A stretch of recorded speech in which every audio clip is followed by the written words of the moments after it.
When you want to protect something, you put a protective coating in front of it. If it's an art piece, glass or plexiglass.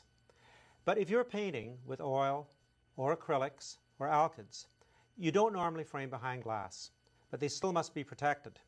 The best way to protect an oil painting or an acrylic or an alkyd painting is with a varnish. Varnishes produce a film in front of the painting that does not become part of the actual paint surface and offers the same protection that this piece of plexiglass did to my eye when we opened this presentation. Welcome to the studio. I'm going to show you some of the things about varnishing and how you should do it and the materials you can use. Varnishes should be clear. They should also be non-yellowing, and they must be flexible. The canvas will move due to temperature changes or humidity changes, or possibly somebody just touching the canvas or moving it. Varnishes for canvas must be flexible. Inflexible varnishes will crack over time and will spoil the look of the painting. Damper varnish is one of the older varnishes that's been still around and is being used.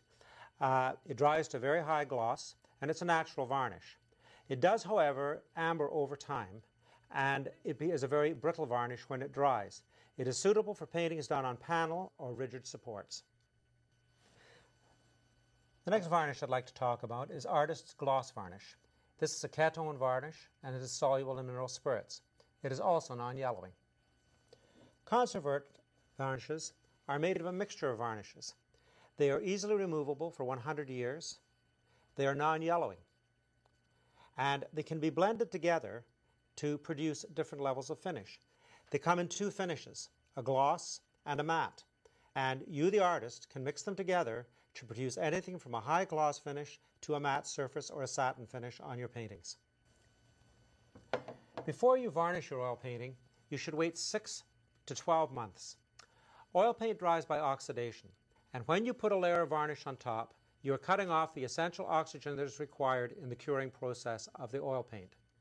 If by chance you do want to put a varnish on sooner than that, you can use Artist's Retouch Varnish, and that will allow you to put a temporary coat on until the painting is able to be varnished properly after the period of 6 to 12 months. Artist's Retouching Varnish can be used as a temporary coating on a painting. Also, we have Damar Retouching Varnish, which is a version of the Damar varnish I was talking about earlier. Both these varnishes should not be applied to a painting until at least 30 days after it is touch dry.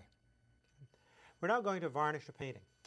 And the first thing we want to have is an area that is free of dust, that is not damp. You don't varnish a painting on a damp day, as it can cause the varnish to bloom. You also want to use a good varnishing brush.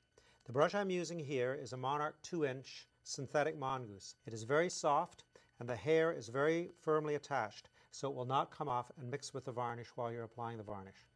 The worst thing you want happening in a varnish is to have a rag hair get off in the varnish while you're trying to do the varnishing process.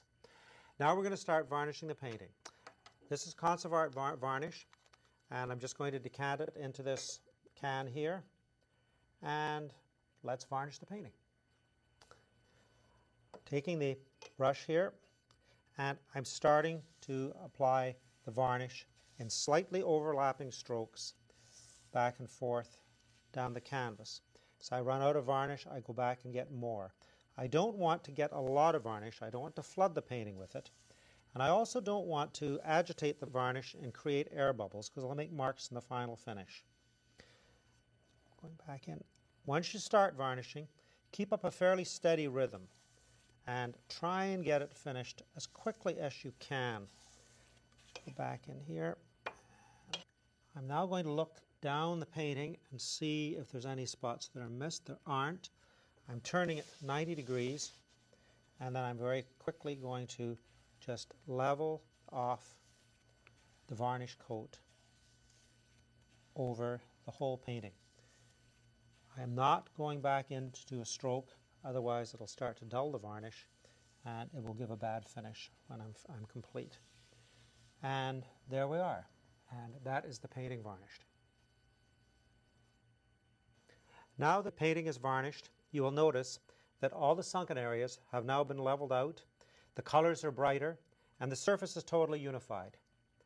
Besides protecting this painting, we have now given it a cosmetic treatment. It looks a lot better than it did before, and it is now protected for time. Thank you for your interest in Winsor and Newton Artist Varnishes.